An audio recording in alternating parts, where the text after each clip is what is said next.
Hello everyone, welcome to Red and Chris King. Alexander Void. Today we are having deep thoughts on the Xbox E3 conference 2015. So we're going to go right into it. They showed off a lot of games. It was a really good conference. So we're going to break down pretty much as an order as they did it. So starting off with Halo 5. Halo 5 opened the show.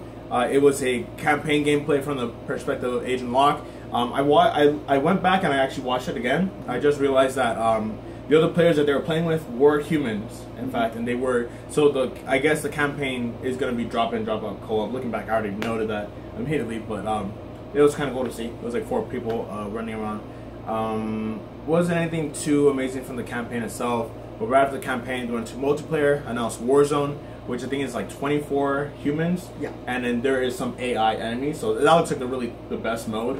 So far it looks really cool. I know that people love the arena, but it's different, you know, to have AI in there. So anyway, Halo 5, you know, we've seen a lot of it already so far. What do you think? It's so weird how these gameplay videos the multiplayers, like drop-in, drop-outs, they never sound human. They always sound so computer. That's what always throws me off. Yeah, so it's really hard. So it's good that you actually rewatched it, because I just saw it once through the conference. And, okay, so they started off with Halo 5, the big guns. They're just going out just strong. And it looks good. It looks good. Call of Duty. Call of Halo. I felt that a lot of Call of Halo. But other than that, it looks good. It's what people want.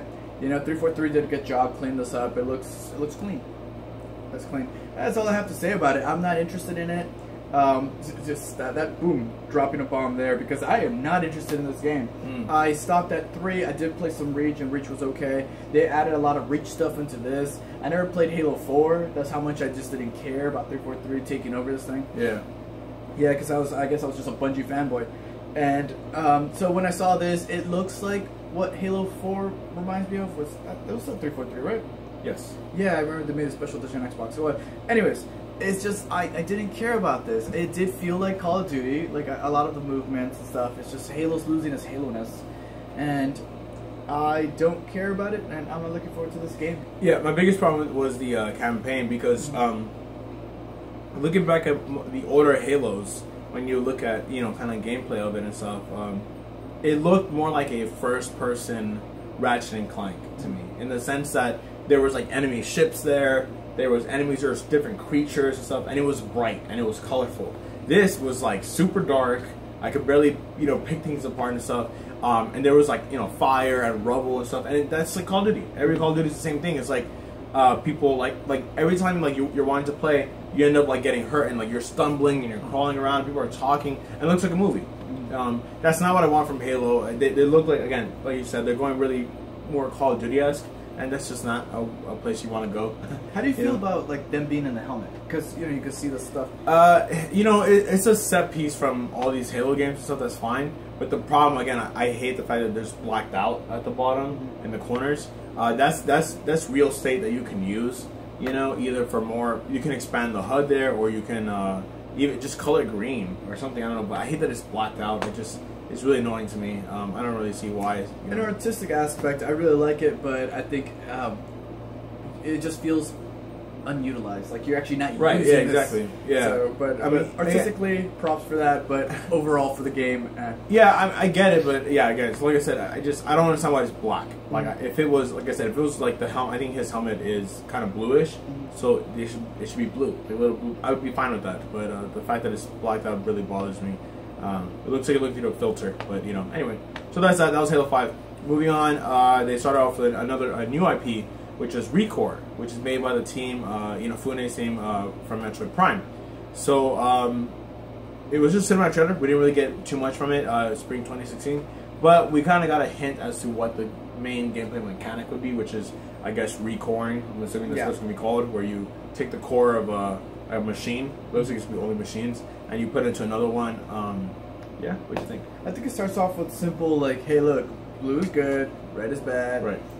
It's interesting. You play a protagonist as a female. It looks like you're going to be exploring caves. There's Tomb Raider, or they just like Samus. So there you go. Because this is the people who made Metroid. Yeah. So it's a female, and yeah, you fight a bunch of robots, and you recore. You start off with a dog, and then you put it into this bigger thing. Yeah, I'm okay with it. It's interesting. I need to see more, but this game is actually interesting. It is. The animation, though, This is a cinematic trailer. I just don't know if any of it's gonna actually look like the game. This looks pretty simple.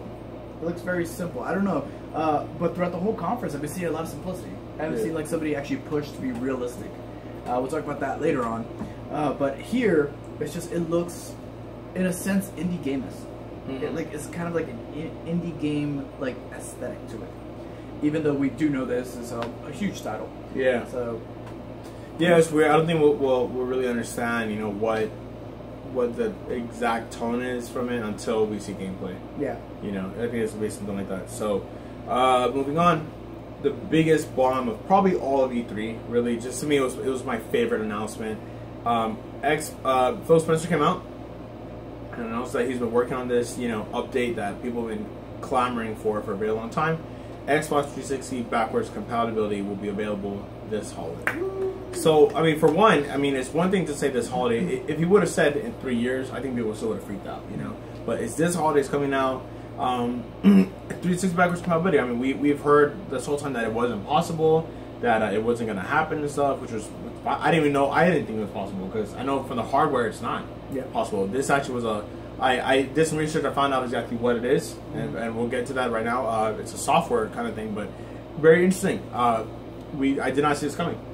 Yeah, this thing is like, it was impossible for so long that I stopped complaining about it. Yeah, I heard everybody just stop talking about it because it's like, okay, it's never happening, and then he just boom, now it happened. So this is this big thing. It was huge, and it was nice. It was nice for the fans. I personally wouldn't go backwards. Like I love tons of games, but there are only very, very, very few games that I could play right now because I'm so spoiled and I need top-notch graphics. Yeah. And so it's nice. It's nice that it's available, nice that it's there, and this actually makes me feel like he really came in to clean up. He really did come in to clean up, because when the Xbox One was first announced, like, everybody hated it. Yeah. At this point, right now, you did see the cleanup. I think that Xbox, from this, redeemed itself. Like, yes. Now I see this game console up to par with PlayStation 4. Yeah. Like, it's nice. It's nice that it's actually a battle, because at first it's like, nope, Sony's gonna win everything. Yeah. And here it's just like, wow. Yeah, it was, as you can tell, we freaked out. I think it was maybe the only moment of the whole entire conferences in general that there were some more surprises we'll get to later on, but this is the one that we like stood up and we're like, whoa, like what is going on? Like, this is crazy, because again, like you said, it was the most fan service that you could do since Sony, you know, stabbed Microsoft in the throat with the whole you know, no DRM, and that you can share discs and stuff. It was that moment for Xbox, you know. Like you said, I think that, you know, I didn't buy this whole Microsoft backpedaling on, okay, no DRM, we're sorry, no, yeah, you can use all the discs you want. No, I didn't buy it. It felt like they claimed that, oh, we were thinking of it already. Like, no, you guys weren't. You clearly noted that everyone was like, screw you guys, we're going to PlayStation. So I knew that it was from a business perspective. This was from a true Xbox fan perspective. They didn't have to do this. They already cleaned up, like you said. You know, they weren't redeemed necessarily for me, but they already cleaned up. It's pretty much a PS4 already. You know, just green.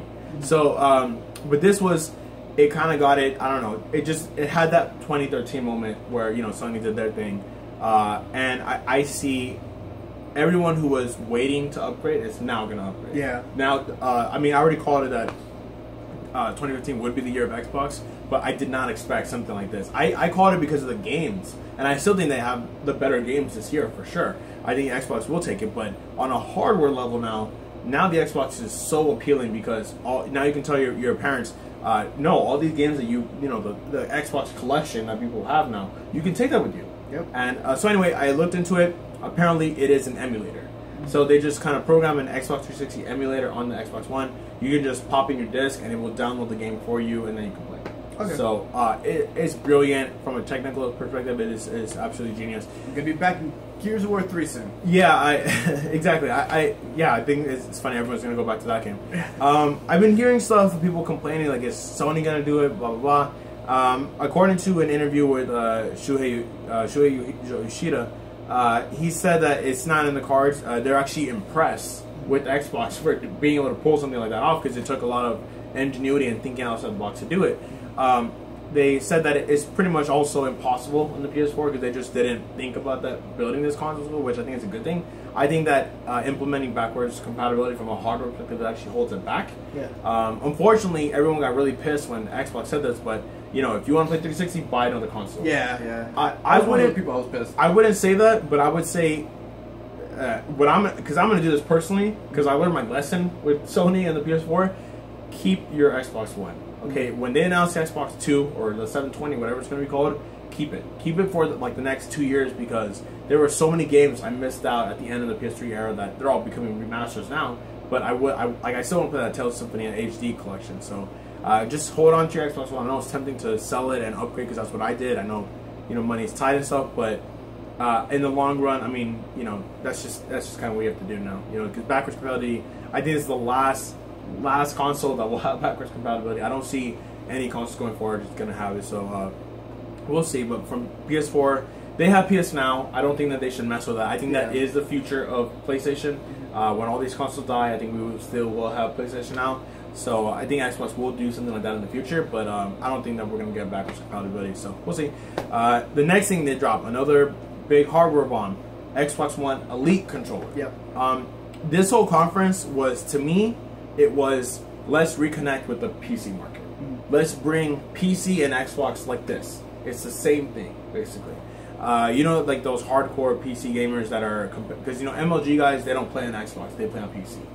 They don't play these these console versions. They want to play on PC, which is cool. To each their own.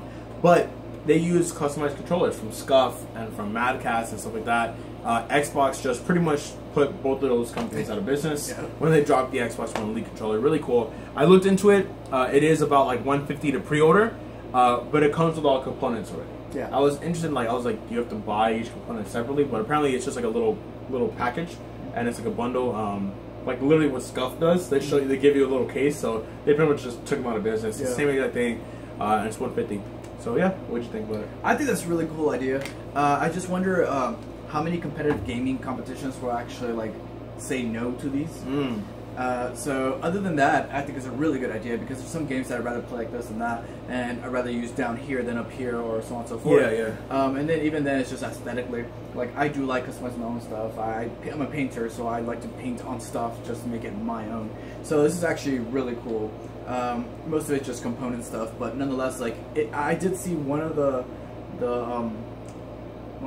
not a D-pad, but I forget what it's called. What's it called? Actual things that you use. Yes, one of the analog sticks actually had this weird curve. Yeah. And in my eyes, it's like that looks comfortable. I think I will want that. And it's metal. Yeah, and it's metal and it has little ridges. I was just that's really cool. It looks like something you see on a car. It's really legit. The D-pad thing, which I was like, what the hell is that? It looks like a third analog stick. Apparently, it's like a D-pad analog stick, right? And it's for fighting games. And I was like, that is genius. Because that's what I guess I don't play a lot of fighting games anymore. Because before, I would play it either on arcade or I actually liked how the NES and Super Nintendo felt with arcade games because there was no analog stick. It was just directional pad, and it was easier. But that actually is really enticing for me. I think a lot of fighters, gamers who like fighting games, they're gonna transition to Xbox game for Street Fighter and not Street Fighter now, but Killer Instinct and stuff because you can get that D-pad. Because you can't, you do it on these analog stick, so some of that would be really cool. See, this actually, I didn't think about it until right now. Is that I guess they already touched up on this, and so many people bought this controller that they decided to make this. It's the one with the rises. The Xbox 360 had a special controller that you just have to turn it a bit, and then it rises, and it becomes a normal D-pad, or you can lower it so it becomes this weird, this different weird D-pad. So it's just I guess that's what it was, a small thing that they fixed, and they're like, you know what, let's make this into a full-fledged thing. And it works. I like it a lot. It is really cool. I personally wouldn't invest in it, but if you're an MLG gamer yourself, it's pretty much a must. So, I think I would do it. It's pretty cool. Moving on, you had more Fallout 4 gameplay. I'm not going to really touch on that, but they did mention that the PC mods that you download and everything will be able to transition to Xbox One. Off the bat, I was hearing that this is really cool for Xbox. This is a really cool grab, but apparently they want to get this on PlayStation as well. But I don't think it's confirmed. I heard that they want to, But I think that it makes more sense that they will probably do just Xbox One, because Todd Howard came out and said that, you know, these are the PC guys. Like, they know how to. They made it very easy for us to figure out, whereas everyone else didn't know how to do it. It wasn't a matter of, we wanted to do this for a long time, he said, but it was a matter of finding out how to do it, and Microsoft was the one who was able to figure it out. So I don't think this is something you're going to be able to get easily on PS4, even though all the, you know, Sony fanboys are saying, yeah, we're going to get it too. I wouldn't hold your breath. But, you know, I know that on Xbox they're going to have it. So really cool little, you know, kind of fan service thing. Obviously, mods are huge with Bethesda games in general. Then EA came out, announced Garden Warfare 2. We saw that at EA later on. For Forza 6, they dropped down a Ford GT, which none of you are ever going to be able to afford in your lifetime anyway, so I'm not sure they do that. Then they brought out Henry Ford III. I don't know why, no one cares. He's not Henry Ford, so I don't really care. But yeah, Forza 6 is coming. We already knew that. Which was, I mean, one of the only racing games we saw, you know, this conference beside Need for Speed, and we're going to get to that later. Sorry about that. Then, a really cool, interesting bomb. This got leaked again, you know, a few weeks ago, but Dark Souls 3, they showed off a pretty cool trailer. More Dark Souls. Well, we saw it coming since they did, in a sense, I don't know if to call it re-release, but Dark Souls 2. It did that. So it was like, we kind of saw that coming. Yeah, it's kind of funny because with Dark Souls, I've been a fan since, you know, since Dark Souls. Demon Souls, I played it, but it just wasn't really, you know, I don't know, it wasn't perfect. There's a lot of things wrong with it. But when Dark Souls came out, it's kind of funny seeing how big Dark Souls has gotten now, because Dark Souls 2, Bloodborne, now Dark Souls 3, where now it's like a franchise. It's like this thing. It's kind of like when you discover a band, you know, and you're like, no, this is my band, no one else can have them.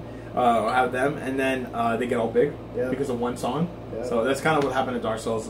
But damn radio play. Yeah, exactly. So now Dark Souls become this mainstream kind of thing. So I'm a little concerned about that. Yeah, hopefully they don't make it easier. Yeah, that's my problem with it. But you know, I can touch on too much until we see gameplay and stuff like that. But we'll see. Then my most anticipated game after Metal Gear, The Division. They came out. They showed a pretty cool trailer, and then it came out and announced that the beta will be coming to Xbox in December, sometime next year for all the other consoles, well, PS4 and PC. Rainbow Six Siege gameplay. I really don't want to see any more of this game. They've shown way too many videos already. It's getting really tiresome. But that game comes out in October. I'm really hyped for that game. But the gameplay, man, it just looks so good. It looks better every time I see it, but I really don't want to see more. You know? Yeah, but I still wonder if it's gonna actually have a campaign mode. I still don't know if it's gonna be like Titanfall, where it's just straight up multiplayer. That's what it looks like to me. Yeah, I'm okay with it not having one as long as it's not forced in. You know, so there's that. Plus, with Division and Wildlands, you know, which we'll talk about later, those are already two big campaigns. So I think that's kind of enough. But we'll see. Windows 10 and Xbox One exclusive Gigantic gameplay, which is a free-to-play game. Then they showed up a bunch of indies. I went back and saw, again, that Cuphead trailer, man. That game looks so... man, my name all over it. It's just so crazy. Everyone's clamoring about it, obviously. Yeah, see, I didn't know that. Like, when you were talking about it, I was like, what is he talking about? Yeah. And then I watch it, I was like, okay, that's pretty cool. And well, I see everyone talking about it. We've been following it since, like, last year, you know, like, or a year before that. I remember seeing it, Yeah, a long time ago, at the Xbox One reveal, you know, I was like, there's that game. What is that game? Like, we have to pause the... Yeah, I remember you did say that. Because it was like 1 second, you know? But man, the thing about me is just that, like, every nuance of that, like the music from there, like the animation of all these. Anyway, so that's Cuphead. I want to play that for sure. Then they brought out a very disappointing trailer for Rise of the Tomb Raider, which is a gameplay trailer, but looked like a cinematic trailer. I know my note is just looks like Uncharted. You know, looks like Uncharted. Again, which is, you know, we talked about this, we ranted about this. We love Tomb Raider. We loved it on the PlayStation. Yeah, you know? real Tomb Raider. Yeah, like the only reason why we have Tomb Raider now is because those games. Where it was like, you know, polygon 3D models, and you were just kind of running through tombs, killing dinosaurs and creatures and people with these like double-handed pistols that she had, and it was a platformer, you know, which is cool. But this Tomb Raider, again, it looks like Uncharted. Yeah, it's Uncharted. Tomb Raider keeps getting younger for some reason. She keeps getting younger, and now she's climbing ice mountains and stuff. I don't care. If you wouldn't have put Tomb Raider on the title, I almost wouldn't have known what this game is. Yeah. That's my biggest problem with it. At no point did she take out a gun. At no point did she take out a bow or whatever. It looked like I just saw the movie trailer for Everest. It looked like that. Yeah. I would have thought like, oh, this is cool, like a mountain climbing game, I guess, you know. But I don't know. It's just that's my biggest problem with that. I'm not looking forward to it because of that reason. And then, oh, sorry, that was the second most disappointing part of this conference. What? Battletoads! The first most disappointing part of this conference for me was when they brought out all the rare banners, and it was like Banjo-Kazooie, Battletoads, Perfect Dark, and then Rare Replay, 30 games for $30. What a like poor use of one of the best, the best developers. I mean, at least the best catalog of games in history. You know, I actually went back and noticed that there was not even GoldenEye. It's not there. You know. Oh wow. I'm assuming Nintendo owns the right to that, I guess, but it's just, you know, I don't even know what to say. I want to play as big head modes of Pierce Brosnan. Yeah, it's just I don't know. It just like it was so weird for a conference. That's my problem with it. Like if they would have just at some point like, oh, you know, whatever, next month Rare Replay comes out, $30. Like on the digital the Xbox Live store. I think cool. That's cool. The worst part about this is that Phil Spencer has been like teasing this a bit. Yeah. I remember somebody asked him about Battletoads. He's like, maybe. Yeah. Or something like that. And then also he was wearing a Rare shirt at one point, and I was just like, wow, something's happening with Rare. Like, he's doing something with Rare. And then this happens. Yeah, it's baloney, like pure baloney. Yeah, like I was excited. My worst part about that was like it was like Banjo-Kazooie. And it was like Banjo-Kazooie Nuts and Bolts. I was like, why would you pick the worst game in the series? I don't even consider it part of the series. It's that bad. It's like that game is worth literally. I would pay 5 cents for it to burn it. You know, to burn it. Yeah, I don't understand why they would even put. It's like I don't know. The lighter would cost more. Yeah, like, seriously. Well, this one I found out that it's actually by Rare. So Sea of Thieves. Yeah. Okay, yeah. So that one, yeah, it is Sea of Thieves. It is by Rare. I thought it was kind of interesting. Again, it doesn't look like this big AAA game or anything, but Sea of Thieves, they showed off some gameplay, they showed like some multiplayer aspect to it, but the art style was okay. It was interesting. Not sure about it yet. But moving on, Fable Legends, they showed off another trailer for it. More shrugging. Yeah, kind of, whatever. Then they brought out the HoloLens, which took a pretty good chunk of the conference. A lot of time. They spoke a little bit on Oculus as well. And then Minecraft on HoloLens. Why don't you break it down your thoughts? So this was actually very interesting because I like the aspect of it. It reminded me of Iron Man. It's just you're having it there. You know, they even put the camera, they put a HoloLens on the camera so you can actually see what's happening and you can actually see it. And I thought that was really cool. You see the Minecraft, oh, this thing's already built. Like somebody spent tons and tons of hours building this. And then they just went through the process of actually opening up the ground, and you can see a whole other thing underground, and you can actually lift it and see all this. So it looks really cool, but what are we going to use this for? Yeah. Like, it sounds like something way too expensive. I don't understand why they decided to do it for Minecraft. I guess this thing isn't fully built yet to actually withstand something bigger than 8-bit stuff or whatever Minecraft is, a tiny thing. Yeah. So it's just... and even then, it was a little bit messed up, a little bit glitchy, a little bit lackluster. But nonetheless, it's cool that it exists. Personally, I think it'll be too expensive. Yeah. I think they're going for the wrong market, and more shrugs. Yeah, my biggest problem with it was just that cross marketing. Like whoever that marketing guy was, who came up with the idea to shove Minecraft on it, should get fired. Because again, Minecraft is for kids. You know, not to say that adults don't play it, which they do. A lot of adults do. But the reason why Minecraft is $1 billion property is not because the adults are playing it. It's because the kids who are watching the gameplay, the kids who are buying the T-shirts and the swords and who are playing this game for 30 hours a day. It's for the kids, which is a really cool tool for kids to kind of learn about game creation, right? 30 hours a day. How long are your days? I don't know. People do. Kids on YouTube, whatever. But because you saw YouTube, like this is the biggest game on YouTube, you know, right? So anyway. That cross-marketing, like, what kid is going to get HoloLens, you know? Makes no sense to me, so that was my biggest problem with it, but overall, cool, I guess, you know, in theory. Anyway, now, to end up the entire conference that they had, they brought out the Coalition. They came out and announced Gears of War Ultimate Edition. It's going to come to Xbox One, I believe, this year. I don't know if they gave a date. No, I didn't. But they did show off Gears 4. Yes. So this looks really cool because I personally like Resident Evil. Yeah. So and that's what I got from this. They weren't as bulky as Gears of War 1, 2, and 3. Judgment doesn't exist. So it's a different character, a whole new character. It's actually both people. Different characters, different place. It looks like it's just. So it did feel like Gears of War. I think mainly because of the music. Did it feel like a sequel? I think they said it was, but did it feel like a sequel? First off, it's actually called Gears of War 4. Yeah. And 1, 2, and 3 do go 1, 2, and 3, and then Judgment has its own name. That's why it just has it, because it's actually a prequel.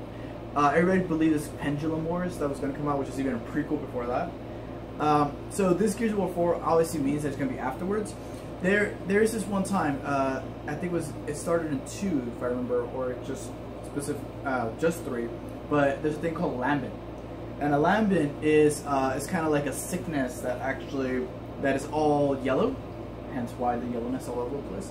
Was yellow, and it took over every single living creature, and it turned them into these weird exploding monsters. So like a lambent, you can't chainsaw them because it'll explode and hurt you. So this looked like lambents, and well, lambent stuff all over the city. Right, the goo and stuff. Yeah. So that's what I think it is. It's just cleaning up the lambents, and it looks like it infected other things. Like the monster we saw looked like Nemesis from Resident Evil, and it could be just scallops or it could be shrimp, because that's what it really does look like, just lambent. So that's what that is. I am happy for it. I'm happy that it exists, because I think that they're fixing whatever they saw that they ruined in Judgment, and of course. It's just a sequel, so that always gives the graphics are better, and hopefully it did learn from the mistakes. Yeah, I think what it has to do is go back to, like people love Gears 3 and stuff, so 1 and 3. 1 and 3. So kind of go back to that kind of, it should be a cover shooter. It should be about, really, I think the combat. More than anything, it has to be about the combat. This one seemed, it was kind of weird because they didn't fire a shot till like 7 minutes in, it took a while. They did do the chainsaw at one point. Yeah, to open the gate. Yeah. But, that was kind of weird to me. I don't know that if I would have shown that aspect of the game for it, it looked like The Last of Us, So it could be really cool. It could be maybe more narrative-driven game. That's cool. There's a lot of dialogue. But I just think that they should have shown off, like, no, we're going back to Gears 1 and Gears 3, but we'll probably see more of that at Gamescom, is my assumption. I'm going to call something. It's going to be delayed. Because he stated that it was really early. So I'm excited to show you what we have, and that's my accent friend. And then they state holiday of next year. Yeah, and which is weird because I didn't expect we were going to see that much gameplay for it. I thought we were going to get like a tease, like that was it. So it looks like this is all they finished. Yeah. Double selection. It's going to be for the demo or something. Yeah, probably could be. So that was it, guys, for the Xbox One conference. Any final thoughts on the conference? They should have showed multiplayer for Gears of War. Yeah, that's the biggest thing. I remember when I bought Gears of War 3. I'm sure they're not even on that. When I bought Gears of War 3, I didn't play the campaign for a long time because all I focused on, I just jumped straight into multiplayer. That's what it's all about. So that's what they should have shown. But eventually, when they're closer to it, the conference itself, it was really good. Even though here I am shrugging at most of the things, but it was really good. But some of the things, pacing was pretty bad. Like there's some things that it's just like, why did you do this? Like especially the Forza thing. It's like, why is this happening? And the whole HoloLens, I don't care. But I am happy about the controller. Backwards compatibility is something that made me go, whoa. Gears of War, obviously, they ended well. Started off with Halo 5, so it looked like they knew what they were doing. This was a pretty good conference. Honestly, better than Bethesda.